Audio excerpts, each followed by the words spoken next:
hello again. I told you today we would be in the kitchen, the upgraded version of the kitchen we saw last time that was used during the tavern days.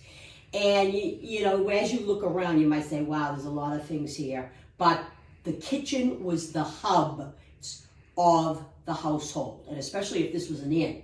Not a place that you would really hang out because there was a lot going on if you were cooking meals.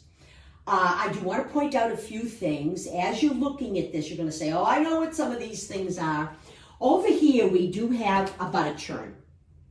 And I would like to show someday the making of butter, but I imagine some of you adults and children have made your own butter. The dasher, you pour the cream in there, the dasher would go up and down, and it'd go into, gradually it'd make whipped cream and then butter. And then you'd put water over the butter to get the buttermilk, which is left over, out. And you save it and you make your pancakes the next day, cooking on this kitchen grill of sorts. And we see another bellows to keep that, gotta keep that fire going. We have the pots, the Dutch oven, the kettle, and kind of a broken tin kitchen. Very plain, low fire dogs. And we have various pewter dishes. These are called porringers. And moving along here, you're going to say, what are the two irons doing here? Well, that's where you would do your ironing. You'd have to keep several of these going. Keep them hot in the ashes. So when this cools down, you have another one ready to do your ironing. This one you would fill with hot water and do your ironing. So this would be something that you'd probably do in the kitchen. And laundry, heat up your hot water. Have a big laundry bucket of sorts, or maybe a tin pan, round tin pan, and you'd scrub your clothing against this with soap, and you'd dip it down in the water to rinse it. We also have the various hooks with the crane, and candle making would be a popular thing you would do in the kitchen as well.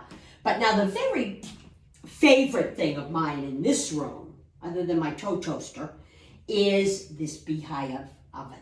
Beehive named after, because inside it looks like a beehive. And you take your wood, you put it in here to heat up that oven. The brick retains the heat. And right at the moment, I have a bean pot in there, so we're cooking beans. You close the door, and before you put your food in there, your pot's in there, you take the ashes out and put them below so that the heat would rise and cook your beans. But I'm sure many of you have been to Bertucci's and some of these pizza places where they cook pizza. You have your pele comes from the word pele. And once the oven's ready and it's hot, you take your bread, you put them all over in, and when you close the door, and then when you think they're done, you take them out and let them cool. And of course we have the broom, we'd have to keep up the oven and keep it clean. Now, you might be looking and you're saying, I know your eyes are wandering, because they do when people come here. What does this mean, underground?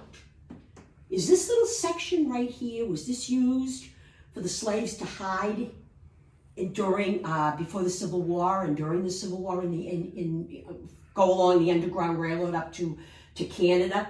Do you think this house hid slaves? Maybe and maybe not. There's no proof that they did. But history, it's his story. The church across the falls, across the bridge, when you cross the Pawtucket Bridge, that church, the Congregational Church, did keep slaves as part of the Underground Railroad to let them escape. So who knows? Now, right over in this corner right here, we do have a variety of little things on the table. Fruit, creamers, mugs made of pottery. But here's my guess for everybody now. What do you think this is? Go like that, it looks like an ice cream cone. Anybody have any idea? I bet you do. It's sugar. Expensive, coming from the plantations down in the Caribbean. So what you do is you'd have a little pick of some sort and you'd take off your chunks of sugar. So this was called a sugar cone. Sounds kind of familiar, huh, boys and girls and ladies and gentlemen? All right, we have our tea set right here and coffee set and this old table, which I think got a lot of use in cooking. So that's all for my kitchen, my cooking kitchen. And I'm sure there are lots more things that were in this room. Bye for now.